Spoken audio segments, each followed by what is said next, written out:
ಮೊದಲನೇದಾಗಿ ವಿದ್ಯಾರ್ಥಿಗಳ ವಿಚಾರಕ್ಕೆ ಬರುವಂಥದ್ದಾದರೆ, ವಿದ್ಯಾರ್ಥಿಗಳಿಗೆ ಈ ತಿಂಗಳು ಸಾಕಷ್ಟು ಅಡೆತಡೆಗಳು ಉಂಟಾಗಬಹುದು. ಇದಲ್ಲದೆ ನಿಮ್ಮ ಅಧ್ಯಯನದಲ್ಲಿ ಸಹಿತ ನಿಮಗೆ ಆಸಕ್ತಿಯ ಕೊರತೆ ಉಂಟಾಗಬಹುದು. ಇದು ನಿಮ್ಮ ವಿದ್ಯಾಭ್ಯಾಸದಲ್ಲಿ ಹೆಚ್ಚು ತೊಂದರೆಯನ್ನು ಉಂಟು ಮಾಡಬಹುದು. ವಿದ್ಯಾರ್ಥಿಗಳು ಆದಷ್ಟು ಈ ತಿಂಗಳು ತಾಳ್ಮೆಯಿಂದಿರುವಂಥದ್ದು ಉತ್ತಮವಾಗಿರುತ್ತೆ. ಇದಲ್ಲದೆ ನಿರೀಕ್ಷಿತ ಫಲಿತಾಂಶವನ್ನು ಪಡಿಬೇಕಂತ ಹೇಳಿದರೆ ನೀವು ಹೆಚ್ಚಿನ ಶ್ರಮವನ್ನು ಹಾಕಬೇಕಾದಂತಹ ಅವಶ್ಯಕತೆ ಬರಬಹುದು. ತಾಂತ್ರಿಕ ವರ್ಗದಲ್ಲಿ ವಿದ್ಯಾಭ್ಯಾಸ ಮಾಡ್ತಾ ಇರುವಂತಹ ವಿದ್ಯಾರ್ಥಿಗಳಿಗೆ ಈ ತಿಂಗಳು ಸ್ವಲ್ಪ ಕಷ್ಟ ಉಂಟಾಗ್ಬೋದು. ಇನ್ನು ಪರೀಕ್ಷೆಯ ನಿರೀಕ್ಷೆಯಲ್ಲಿರುವಂತಹ ವಿದ್ಯಾರ್ಥಿಗಳಿಗೆ ಒತ್ತಡ ಹೆಚ್ಚಾಗಲಿದೆ.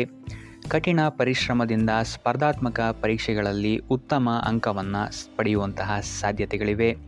ಆದರೆ ಸ್ಮರಣಶಕ್ತಿಯನ್ನು ವೃದ್ಧಿಸುವಂತಹ ಅಭ್ಯಾಸಗಳನ್ನು ನೀವು ರೂಢಿ ಮಾಡ್ಕೊಬೇಕು. ಕ್ರೀಡೆಯಲ್ಲಿ ತೊಡಗಿರುವಂತಹ ವಿದ್ಯಾರ್ಥಿಗಳಿಗೆ ಈ ತಿಂಗಳು ಅತ್ಯುತ್ತಮವಾದಂತಹ ಫಲ ದೊರೆಯಲಿದೆ. ಒಟ್ಟಾರೆಯಾಗಿ ಈ ತಿಂಗಳು ವಿದ್ಯಾರ್ಥಿಗಳಿಗೆ ಮಿಶ್ರ ಫಲ ಅಂತಲೇ ಹೇಳ್ಬೋದು. ಇನ್ನು ಕುಟುಂಬ ವಿಚಾರಕ್ಕೆ ಬರುವಂಥದ್ದಾದರೆ, ಈ ತಿಂಗಳು ನಿಮ್ಮ ವೈವಾಹಿಕ ಜೀವನದಲ್ಲಿ ಸ್ಥಿತಿಗತಿಗಳು ಉತ್ತಮವಾಗಿರುತ್ತೆ ಅಂತ ಹೇಳ್ಬೋದು. ಇದಲ್ಲದೆ ಸಂಗಾತಿಯೊಂದಿಗೆ ಯಾವುದೇ ರೀತಿಯಾದಂತಹ ಗೊಂದಲಗಳು ಈ ತಿಂಗಳು ಉಂಟಾಗೋದಿಲ್ಲ ಅಂತ ಹೇಳ್ಬೋದು. ಆದರೆ ಹಣಕಾಸಿನ ವಿಚಾರದಲ್ಲಿ ನಿಮ್ಮ ಕುಟುಂಬ ಅಥವಾ ನಿಮ್ಮ ಸಂಗಾತಿಯೊಂದಿಗೆ ಸ್ವಲ್ಪ ವಾದ ವಿವಾದಗಳು ಬೆಳೆಯಬಹುದು. ಆದ್ದರಿಂದ ಹಣದ ವಿಚಾರದಲ್ಲಿ ಸ್ವಲ್ಪ ಗಮನವನ್ನು ಕೊಡುವಂಥದ್ದು ಉತ್ತಮವಾಗಿರುತ್ತೆ. ಇದಲ್ಲದೆ ನಿಮ್ಮ ಮಾತಿನ ಮೇಲೂ ಸಹಿತ ನೀವು ನಿಗಾ ಇಡುವಂಥದ್ದು ಉತ್ತಮವಾಗಿರುತ್ತೆ.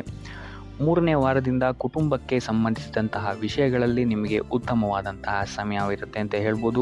ಪೋಷಕರ ಆಶೀರ್ವಾದ ವ್ಯವಹಾರಗಳಿಗೆ ಅದ್ಭುತವಾದಂತಹ ಲಾಭವನ್ನು ನಿಮಗೆ ತಂದುಕೊಡುತ್ತೆ ಅಂತ ಹೇಳ್ಬೋದು. ಮಕ್ಕಳ ಆರೋಗ್ಯದ ಬಗ್ಗೆ ನಿಗಾ ವಹಿಸುವಂಥದ್ದು ಉತ್ತಮವಾಗಿರುತ್ತೆ. ಇನ್ನು ಸಂತಾನದ ಅಪೇಕ್ಷೆಯಲ್ಲಿರುವಂಥವರಿಗೆ ಈ ತಿಂಗಳು ಸಿಹಿ ಸುದ್ದಿ ಸಿಗುವಂತಹ ಸಾಧ್ಯತೆಗಳು ಹೆಚ್ಚಿದೆ.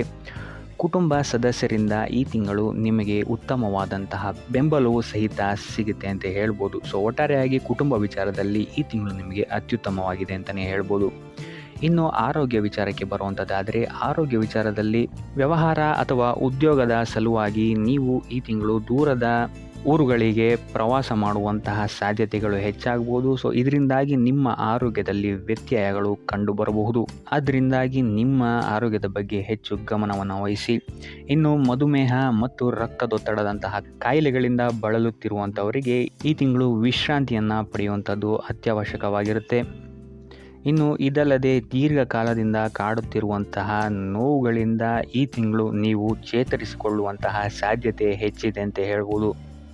ಇನ್ನು ಮಕ್ಕಳ ಆರೋಗ್ಯ ಈ ತಿಂಗಳು ಉತ್ತಮವಾಗಿರುತ್ತದೆ. ಆದರೆ ಅವರ ಆಹಾರ ಪದ್ಧತಿಯನ್ನು ಸ್ಥಿರಗೊಳಿಸಿ.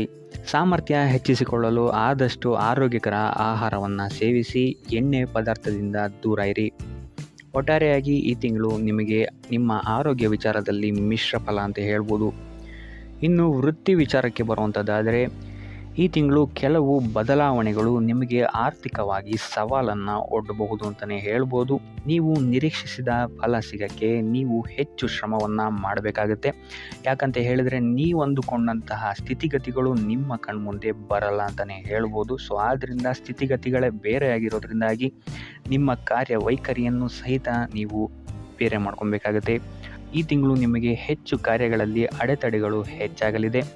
ಮೇಲಾಧಿಕಾರಿಗಳೊಂದಿಗೆ ಕೆಲವು ಸಮಸ್ಯೆಗಳು ಮತ್ತು ತಪ್ಪು ಗ್ರಹಿಕೆಗಳು ನಿಮ್ಮನ್ನು ಸ್ವಲ್ಪ ಕಾಡಬಹುದು. ಇದು ನಿಮ್ಮ ಕೆಲಸದ ಸ್ಥಳದಲ್ಲಿ ನಿಮಗೆ ಕಷ್ಟವನ್ನು ಸಹಿತ ಹೆಚ್ಚು ಮಾಡಬಹುದು.